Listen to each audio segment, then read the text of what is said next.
Hello there and welcome to yet another episode of Music Insiders, the podcast brought to you by Free Music Archive. My name is Marco and today we are joined by Hessel, the CEO of Free Music Archive and Tribe of Noise, because yes, as you might have noticed, a couple of weeks ago we revamped the Free Music Archive website, and Hessel will talk to us and explain exactly why we did this and what lies ahead for Free Music Archive. So, Hessel, welcome to the podcast. Hey, Marco, thanks for having me. As I mentioned, we revamped the website a few weeks ago. Can you please explain to the listeners why we did this and what the focus from now on will be for Free Music Archive? And just a little bit about that, please. Sure. So, as everybody noticed, we acquired Free Music Archive in 2019. The website looked similar to the website that was funded in 2009 by WFMU in the United States. And it needed some work, it needed some overhaul, because there is a lot of traffic on Free Music Archive, specifically focused on self-releasing artists, people who just want to enjoy original music or who need music from Free Music Archive artists in their video or in the school project or even in an advertisement from a big brand. So it needed some revamping. So it took us quite a bit of time, but we are super happy with the way it looks like right now. Can you tell us a little bit more about what kind of artists, music creators from now on we are going to focus even more on? Absolutely. So I think if you keep track with the news in the music space, you see that the digital service providers, so the DSPs like Apple and Tidal and Spotify, some of them claim to be there for the self-releasing artists, but in general, most of them are focusing on top-tier artists and major record labels. And it is crazy expensive for a self-releasing artist to get some marketing going on these platforms, or to go beyond something as simple as just a profile picture, or just gaining traction with people that actually listen to your music.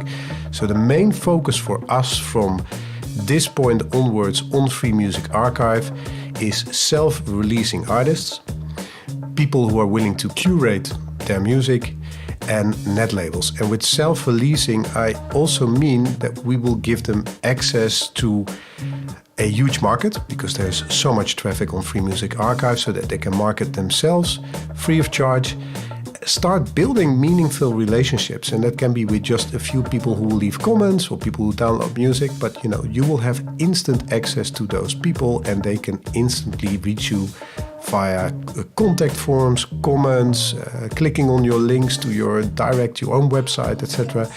And the other thing we like to offer you, and that's something because we are Tribe of Noise, is to give you access to non-exclusive monetization models. That sounds like some marketing term, but it comes down to basic building blocks so that with your music you can start to make money. From sync deals, like music that is being used by video editors or filmmakers or advertisement companies. We have business models on Tribe of Noise that you can use from Free Music Archive to get your music in streaming services like music in hotels and bars and restaurants. We have a tipping option there that's free to use. We even have a blockchain solution that people get paid per second. And any other model that you can think of, just add it to your Free Music Archive account. We are there for the self-releasing artist. We're there to help you market your music and to make sure that you will get some meaningful relationships. I think basically that's why we stand out from the rest. And right now, how do you wish or how do you see that the platform will evolve during the next years? Let's say, I could ask you that classic question, how do you see Free Music Archive in 5 years? But I think that's a bit too far away. I think we want to see some progress in the next 1 or 2 years, right? Yeah, absolutely. And I think, basically every single time when we go, we just came back from a music conference in Barcelona, the Future Music Forum. And you talk to your peers, and everybody has that same feeling that some of the services that we all know, that we all use on a daily basis, where you can listen to tens of millions of tracks from the major record labels, that all of them are moving in a slightly different direction than the direction that should be there for self-releasing artists. So if we can offer them that platform where they can market themselves, and then from there we can help them with new business opportunities, and just to mention a few, maybe we should reach out to other companies where money is being made. Everybody's talking about how to make money with TikTok these days, for example. So let's start those conversations and see if we as a collective can actually build a meaningful relationship with some of those bigger, newer platforms out there, in a way that it actually makes sense for the independent artists that are featured on Free Music Archive, that are participating on Free Music Archive. And the other thing, otherwise they might feel left behind, and that's for sure not what we are planning. People who like to play around with all the content on Free Music Archive, like curating specific styles of music or music for specific purposes, or a net label who says like, I really would like to feature some of these albums, you are more than welcome to join in, use all the traffic that we have on Free Music Archive, and combine that with the success stories of the individual artist. Great. So before you leave, just one last question. Is there any message or anything you would like to tell to any new onboarding artists that are joining the Free Music Archive right now? Absolutely. So I think what we can tell the independent and self-releasing artists joining Free Music Archive is you will stay in control of your future. So just utilize all the tools that we will throw at you and the ones that you like. And always keep in mind, or ask yourself the question, where is the money? So if it means that we are not helping you good enough, then make sure that you keep the doors open to all the other platforms out there, and hopefully combined we can actually help you to build a bright future so that you can keep focusing on your original music creation part. Great. Thanks a lot, Hessel. And yes, always feel free to reach out to the whole team at FMA.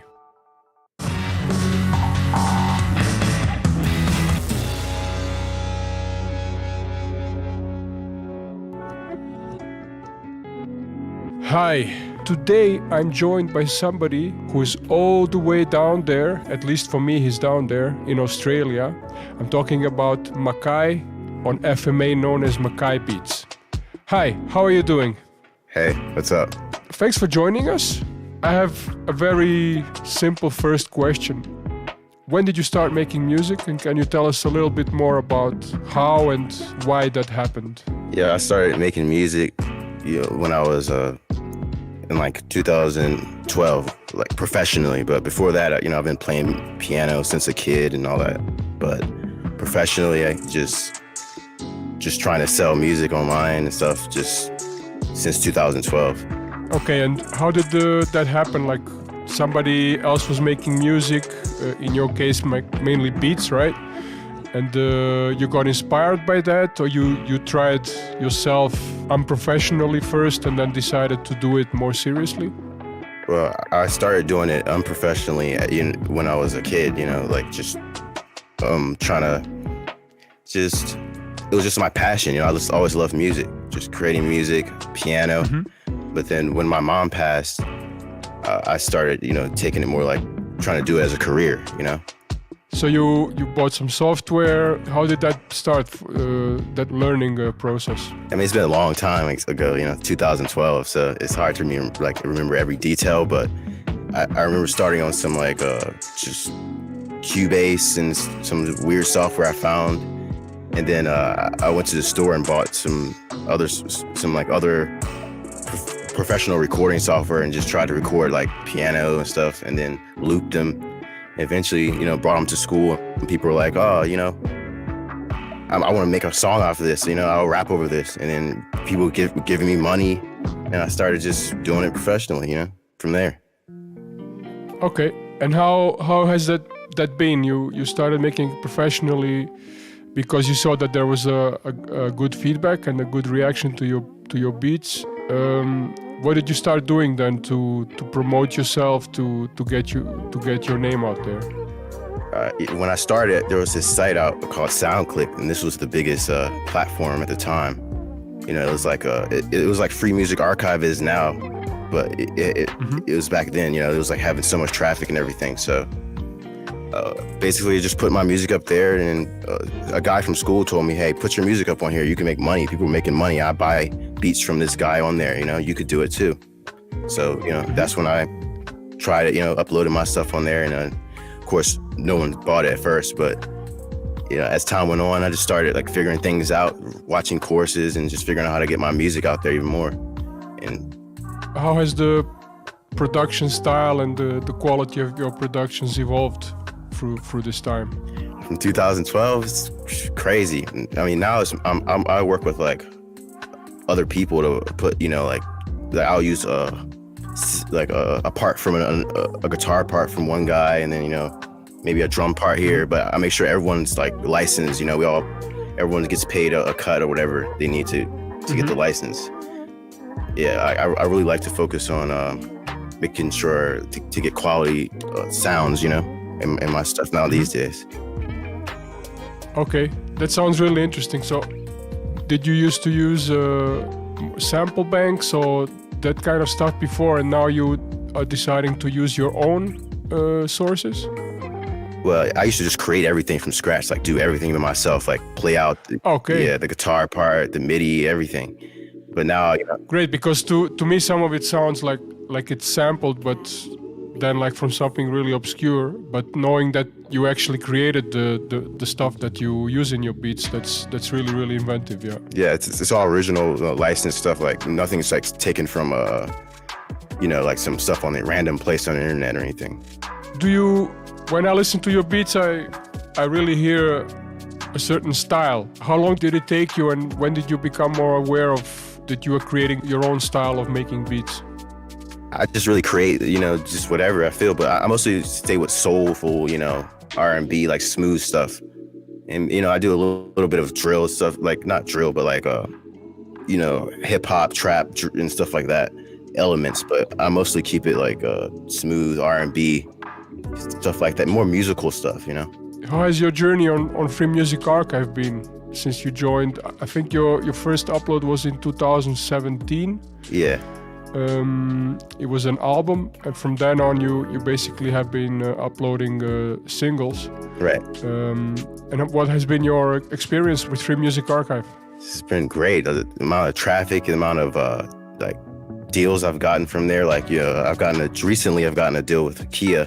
I just produced like a commercial for them, just off Free Music Archive, giving away free tracks and stuff. So the response is great. I love it.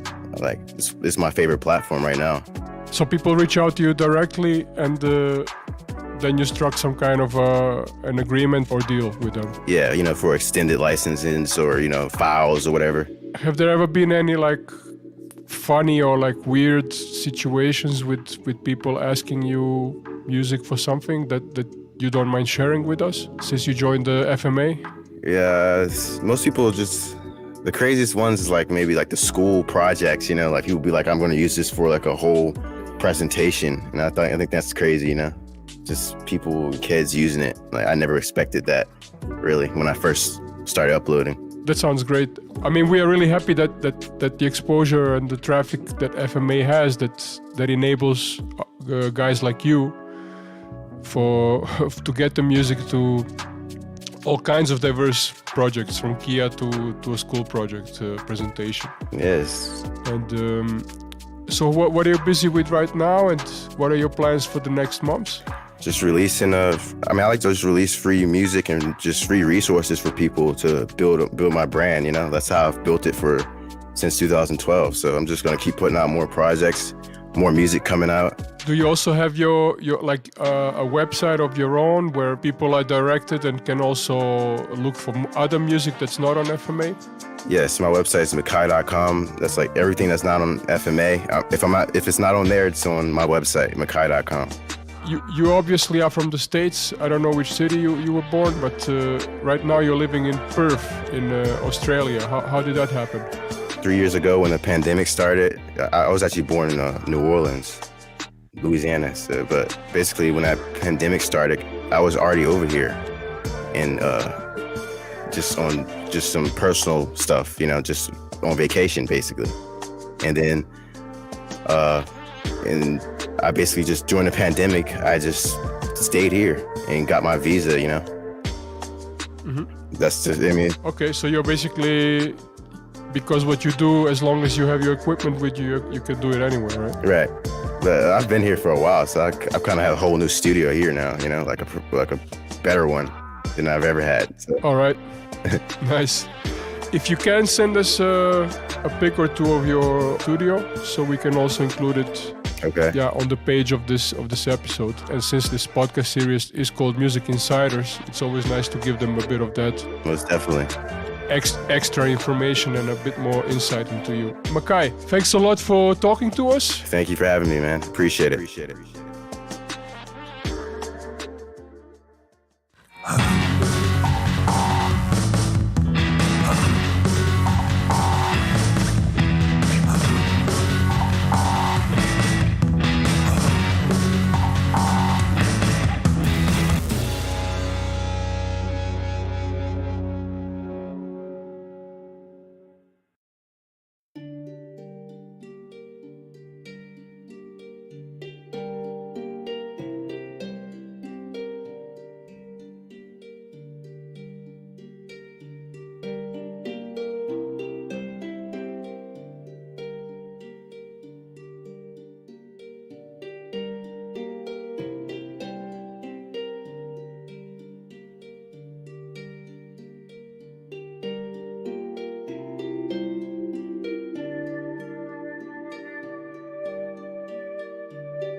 Have you no shame? Have you no honor? What is your real name? Who is your father? What is your game? Who do you work for? Why do you praise Putin's evil war? How did you get your money? You've been to Moscow many times. Are you an asset or an agent? Why do you defend Putin's crimes? Who are you really, George? What is your true identity? Did Russia create it for you? Did Putin purchase you cheaply? Where did you learn to cheat and lie? From the MAGA school of deception? Where did you learn to turn against America? From the Moscow school of re-education? Comrade Santos, you are a liar. Nobody can trust you. We are sick and tired of fibbers and fools, fakers like you, Russian tools in the Capitol Zoo. Have you no shame? Have you no honor? What is your real name? Who is your father?